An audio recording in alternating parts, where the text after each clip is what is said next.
All right, guys, in this video, I am going to walk you through how to set up your individual / round robin calendars. Now, why am I doing both at the same time? Because both of them are virtually identical in the way that they get set up. So let's go and create a new calendar here. We're going to do the personal booking / round robin. Now, I'm going to go through the settings of the round robin calendar, but all you need to know about the difference between the two is that a personal booking calendar is one person and a round robin calendar can have multiple people. So there's a couple of extra settings that you can use in the round robin calendar that don't exist in the personal booking because you don't need to, because it's just a single user.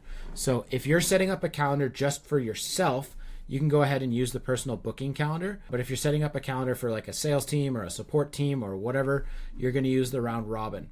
And what the round robin calendar effectively does is it allows multiple users to be tied to a specific calendar and then have the leads round robined between the users for the appointment booking itself. So that expands the amount of time slots that are available based on the user's availability. And then it also can assign leads to a user based on which user they get assigned in the calendar. So again, I'm going to show you guys the setup using the round robin calendar structure, but the personal booking calendar is exactly the same, just without the round robin configurations. So let's dive into it. Let's go create a round robin calendar. So I'm just going to name this one round robin, and we're going to select our team members. So I created myself, and I've also got Steve Jobs here joining me. Now in your personal calendar, you're just going to select one option. This one is going to be the GHLM Masterclass round robin, and it's going to be a 30-minute appointment, and our availability is going to be Monday through Friday from 8 a.m. to 5 p.m. Now, you might remember in the last video that we actually talked about setting up the user availability, and my availability was set to 9:30 to 4:30. So what that effectively means is that if both me and Steve have our available start times at 9:30, even though it says 8 to 5, the only availability that's going to be on the calendar is going to be 9:30 to 4:30. Whereas if Steve Jobs works in Eastern time zone and he's 2 hours ahead of me, he might start his workday and be available at the 8 a.m. time slot where I am not. So it's only going to allow jobs to be booked or appointments to be booked with Steve is effectively how that works. So I'm going to, instead of just hitting confirm, I'm going to go to advanced settings, and we're going to dive into it. So now this is a logo option. So I'm actually just going to upload one of the GHL Mastery logos onto here just so you can see what it looks like once it's actually in there. I would obviously use a square logo, not a rectangular logo, because that's what is required. You can make it a circle, but it just looks stupid anyway. So do a square logo if you can. What is the calendar name? Round robin. This is going to be displayed on the calendar when you actually have the calendar set up and it's actually live. It's going to display the calendar name. This is a round robin calendar between Adam and Steve. Calling it good. We don't have a group right now, which we're going to get into in another video in this section about groups, but we can assign this to a group later on. We're going to use the custom URL, which is what I gave it here earlier. So GHLM Masterclass - round robin. An important thing to note about your custom URL here. This widget URL is actually going to be global across all of the Highlevel ecosystem. So you do need to use a unique path here. What I recommend that you use is the initials of the business. So I use the GHL Mastery Masterclass initials and then the specific calendar. So if it's going to be a sales calendar, you can put sales. If it's going to be Adam's calendar, you can put Adam. But just specify what this calendar is for and create a unique URL. The meeting invite title is going to be what shows up in the calendar once the appointment is booked. So I'm going to do contact.name round robin appointment with, and then what you can do, because you're using a round robin calendar and we're going to assign the contact to a user once it's done, we can actually use, they don't show up here, I don't know why, but what I'm going to do is I'm going to use user.name. So this will say, you know, if I was booking in and I got booked with Steve, this would say Adam McInnes round robin appointment with Steve Jobs if I got booked with Steve. Okay. You can optimize for availability or you can optimize for equal distribution. I usually just have availability on these types of calendars so that it makes sure that whatever appointment time somebody wants to book is available. Equal distribution is going to, as much as humanly possible, go Adam, Steve, Adam, Steve, Adam, Steve, while still showing available time slots for both. Okay. You can use we're going to set up the location and meeting priority for each user. So if Adam is going to be a high priority meeting in here, you can use high priority, medium priority, low priority, and you can set the meeting location. So we talked about this in the last video for the user structure and the user setup. You can do a custom like so. You can use Zoom if you've integrated it. This is going to create a unique Zoom link every single time. You can create a Google Meet, which is going to be a unique Google Meet link every single time. And then you can do phone number, full address, and then whatever else you want to put in here. I personally use custom all the time, and I explained why in the previous video. So you're going to set the meeting locations for each of these users. Okay, now you can also select the event color. And again, this is going to be the color that shows up in the calendar when the appointment gets booked. So take your pick your favorite color, and let's move on.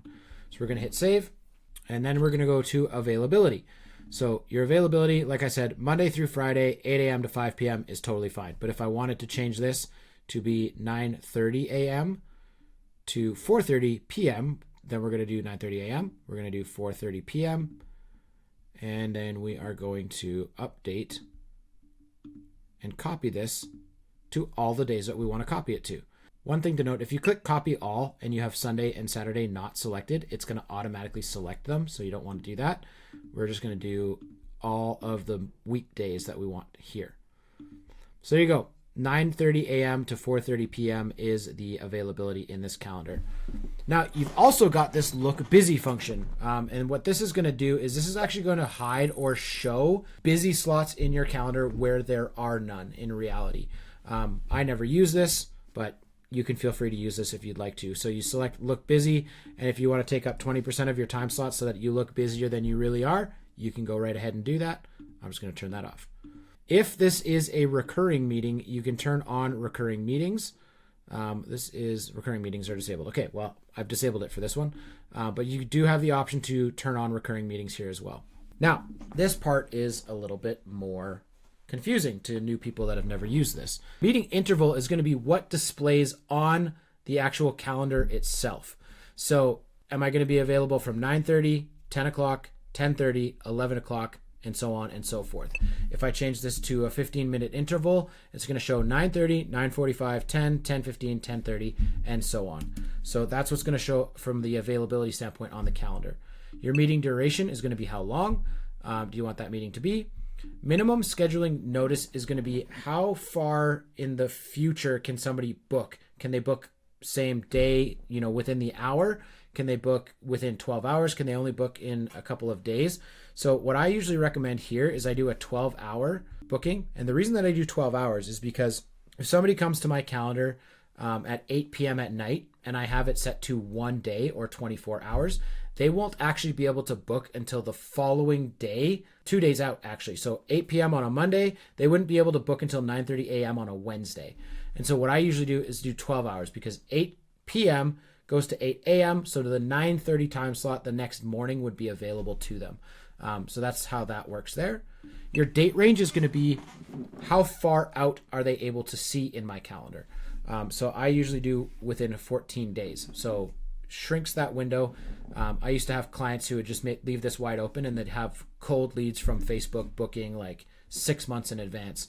So this is where you can just limit the amount of date ranges that people have access to inside your calendar. You can select a maximum number of bookings per day. And so if you wanted to say, I only want to get on, 5 calls a day, you can set that up. And then once those 5 calls are booked, doesn't matter what time slots they're booked in, this calendar will no longer be available for that day. And then the maximum number of bookings per slot per user. Now, this is where you can have somebody, if you've got 2 people that are going to be getting on a call at the same time. We've used this for onboarding calls in the past where we would allow 3 people to join a call for an onboarding call. So if we wanted to do that, we could do 3. So this means that we have 5 booking slots per day, but there's a total of 3 bookings per slot, right? So do the math. That's 15 total bookings in a day. You can have your pre-buffer time, which is going to be how many minutes before your appointments do you want to block off? I would do 15. And then how many do you want after your appointment to book off? I mostly use the post-buffer time because typically I've got to take notes or I've got to do the next thing for that appointment to kind of get them through to the next stage.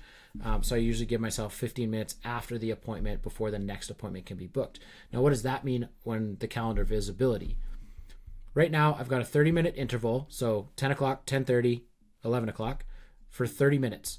So what's actually going to take place with this calendar configuration is that if somebody books me at 10 o'clock, even though I've got a post buffer of only 15 minutes, because my intervals are in 30 minutes, I would only be able to be booked at 10 o'clock and 11 o'clock if somebody booked the 10 o'clock time slot. So hopefully that explains that. Let's go to the next step. And guys, just be aware that most of the calendar setup is the exact same regardless of what calendar type you're using, which is why I'm taking a little bit more time in this video than I'll take in the rest of them. If you've got a custom form for appointments, so you can go and build a form that is going to ask specific questions based on the appointment type, and then you can load that form into the calendar itself. So by default, it's going to ask name, email, phone number. So first name, last name, email, and phone number, and then any additional notes. But you can have a form that asks any amount of questions that you want based on a form that you've created. Your widget order is going to be, am I going to show the calendar time slots first? And then when they select their time slot, they're going to fill out a form to book. Or I can drag this up and say, no, I want them to fill out the form first and then book a time slot. A couple of reasons that you might want to do this. Reason number one is that if you have a disqualifier on your form where you don't want somebody to book an appointment because they are disqualified, you prepend the appointment booking time with the form, and then it's going to disqualify them and tell them they can't book a call. The second reason that you might want to do this, and I'll get into this in the next section here of this calendar setup, is that with a round robin calendar, you have the option to assign to the user that gets booked. You also have the option to maintain the assigned user. So if I book an appointment and I get booked with Steve the first time and I come back to that calendar, I fill out the form, the system knows, oh, Adam's assigned to Steve, so I'm only going to show Steve's assigned calendar slots available. So I will not get rebooked with somebody else if I have that form set up first. So the form being first is actually really, really important. And so I'm going to go save, and I'm actually going to go back one step and show you guys what that looks like. So I'm going to go back to meeting details, and then we're going to go to advanced settings. Now it's very important that if you use this keep same appointment owner, if you have the calendar in front of the form, you can't turn this on. And so you need to make sure that the form is before the calendar time slots, and then you can keep the same appointment owner for every single time they visit that calendar. They're going to book with the same person every single time. And we're going to turn on the always book with the contacts assigned user. So that is your additional settings, and that's kind of why you have the form versus the time slots option in your forms and payments option here. If this was down, well, you see it's not even letting me move it anymore because I turned on the keep assigned user. Pre-populate sticky fields. If you have an existing contact in the system, they come from a form. It's going to pre-populate their contact information based on the information that we already have. Your consent checkbox is going to be your A2P regulation saying, hey, I confirm that I want to receive appointment confirmation reminders, blah, blah, blah, blah, blah, and other marketing information. They got to check that box off in order to use it. Do you want to allow them to add guests? You can turn that on. And what information do we need? Name and email. That's going to create a contact in the system for you as well. Confirmation page. By default, you're going to be sending a message. Thank you for your appointment request. You guys can change this. You guys can use any of the custom values or account fields in here. Truth be told, you can use all custom fields, custom values in this, but they don't show you. So you just have to kind of go and find out what custom fields you want to put in here on this. So an example would be if you have a custom form at the front end, and they fill it out, you can actually show and display that information once they submit it right here as well. The other option is going to be a URL redirect. So if you've got a default thank you page that you want all of your appointments to go to, then you can put the calendar URL here and it'll redirect to that calendar URL. You can add your Facebook pixel here for bookings if you so choose. Auto confirm new calendar meetings. So this is going to be really, really important when we start talking about workflows and automations and all of the things that you can do with workflows and triggers. So for me personally, if it's available in my calendar, it's because I'm available. I live and die by my calendar, so I just leave this turned on. If you turn this off, there's an extra step after the appointment gets requested for you to go in and actually confirm the appointment slot is available and then confirm the appointment and proceed with the appointment. I cannot turn on payments because I currently don't have a Stripe account integrated on this particular calendar, but you can turn on accept payments, which will then allow you to take payment on this particular calendar for whatever the given amount you want to take payment for. It will not let them book the appointment without the payment taking place. So you can hit that as well. Next up, notifications and options. Okay, now these notifications up here, I'm gonna backtrack just a little bit here so that everybody fully understands what this is actually doing. There are two ways that you can send notifications to people based on appointments. You can use these default notifications, or you can use workflow notifications. What I find these notifications very, very handy for is all of the internal notifications. So letting myself know that an appointment got booked, letting any team members know that an appointment got booked, notifying myself when an appointment gets canceled. However, I don't usually use these settings to notify the customers that the appointment has gotten booked because I usually use workflows to do that instead. But I'm going to walk you guys through this in here. So the appointment booked status unconfirmed. So if we go back to the auto confirm appointment button, this is going to be, hey, somebody requested an appointment.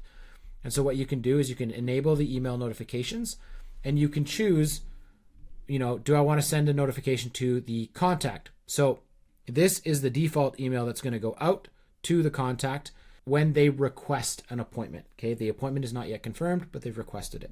That is going to go to the contact. You can also pre-write a template and create a template and put it in here as well.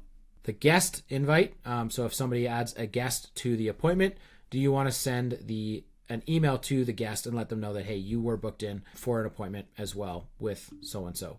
I usually, like I said, I turn these off. So I'm just going to turn those off here. Assigned user, this one I actually turn on because the assigned user's got to know that, hey, somebody requested an appointment. You need to go in and check it out to see if you can actually attend that appointment. So this is by default just going to say when the appointment was booked. This review request button right here that's in the default template is going to take you to the appointments tab where you can then see the appointment, view the appointment time, and either confirm, reschedule, or reject the appointment. And then additional emails is where you can put in any, if you've got a manager that needs to know every single appointment that's getting booked inside these calendars, you can add any email you want here. You just type it in, and then you can send test emails to try it all out. So for me personally, guys, I'll just do this. Just the assigned user, send them an email, let them know an appointment got requested. And I will basically do that for all of the important ones. So email for appointment confirmed, I do the same thing. Turn it off for the contact and just leave it on for the assigned user. And then do you want to get notified when an appointment cancels? I would say, for the most part, yes, I do want to know that. So I'm going to turn it off for the contact and I'm only going to leave it on for the assigned user. And again, there is appointment cancellation workflows. So I would use those for the contact side of things. So I'm going to turn that one on as well. And then we've got a reschedule. Did somebody use the rescheduling link? Well, yeah, probably going to want to know that too. So I'm going to go and turn on the user assigned notification for that. Do you want to send out reminders? So this is what used to be done in workflows can now be done in here, where you can set up notifications to go out, pre or post appointment. I guess this is just post appointment, but you can add different reminders in here. It's going to be the same email template that goes out for each one, but you can set this up so that it goes out, 1 day before. So we can change this one to 1 day and then 10 minutes before the appointment as well. This is just so that you don't have to go and set up appointment reminder sequence and workflows inside workflows. You can kind of just do it inside the calendar. Personally, I don't need it. So I'm going to turn that one off. And then you've got your follow-up, sends a follow-up message after the appointment is complete, which is going to be very, very similar to your reminder sequence. But this time, you might want to send it 1 hour after the appointment. Thanks for jumping in. One of the things that we do, and this is a totally off topic, but one of the things that we do is we send an appointment confirmation or appointment checkout form to the user that it was assigned to say, hey, how did that appointment go? So that's something that we usually send out an hour after the appointment takes place. All right, we got a couple more settings here. Allow Google/Outlook to send invitation and update emails to attendees. I always turn this on. This is a separate email notification from Google. So it's not coming from Highlevel, it's coming from Google to send, and where they can say, yes, I accept or cancel or reschedule the appointment. I usually turn this one on. Assign contacts to the respective calendar's team member each time an appointment is booked. This is one of the core differences between the round robin calendar and the personal calendar. Because you've got multiple team members in here, if I get booked with Steve, do I want to assign the contact to Steve in the system? So normally I say yes. The other option that you have here is to skip assigning the contact if the contact already has an assigned user. Now, keep in mind the previous settings that we had here where we were basically setting up the calendar so that if I book for the first time and I get booked with Steve, if I come back to that same calendar, I'm only going to see Steve's availability on the calendar and I'll only be able to book with Steve. If you have that turned off, you can skip assigning the contact if the user's already assigned. But that also means that if I originally got booked with Steve and I book again, but Adam was available, I might get reassigned to Adam instead of to Steve. So that's what this setting is here. Allow for rescheduling of the meeting. So this can be turned on or off. And this will say the reschedule link expires X number of minutes, days, hours before the appointment, meaning if it's within an hour of the appointment time, you can't reschedule. Personally, I allow rescheduling of the meeting, but I don't put a number in here. So this means that they can reschedule up to 10 minutes before the appointment if they want to. And do you want to allow cancellation of meetings as well? Same thing applies in here.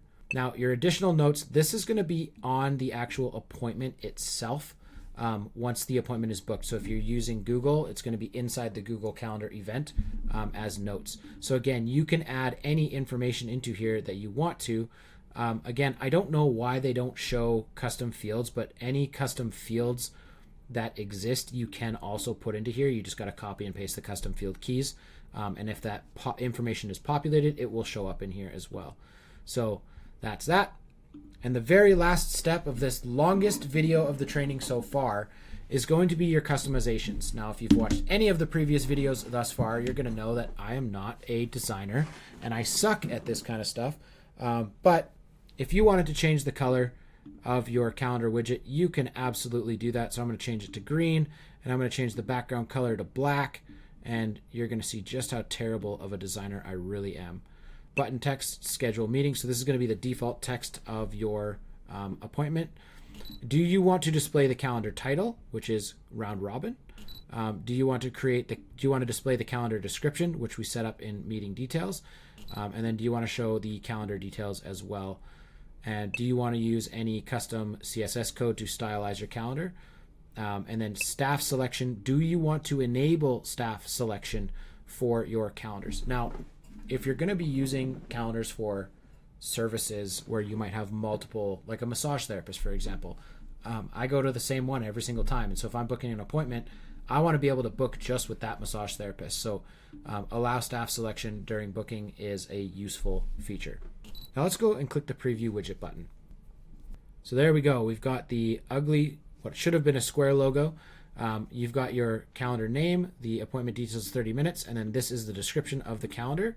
There's the name information, and I can click here to add my guest, and then I can continue. So let's just go. All of my contact information is already populated. This is a test. There is your consent checkbox that must be filled out to continue. I'm going to not have a guest, and I'm going to go ahead and continue. So now here is my calendar availability. So I can go ahead and book, like I said, 9:30 to 4 p.m. because I was only available till 4:30. I can go ahead and select that time slot, click confirmed, and now my calendar appointment has been confirmed for this meeting. So there you go, guys. That is your calendar settings, your calendar setup. There's a lot to know about calendars, and I totally get that. This video is a full walkthrough of everything that you can do inside of calendars from a setup perspective. Hey guys, I hope you found that video useful and helpful for you getting your company set up in Highlevel and getting your white label started with the Highlevel ecosystem.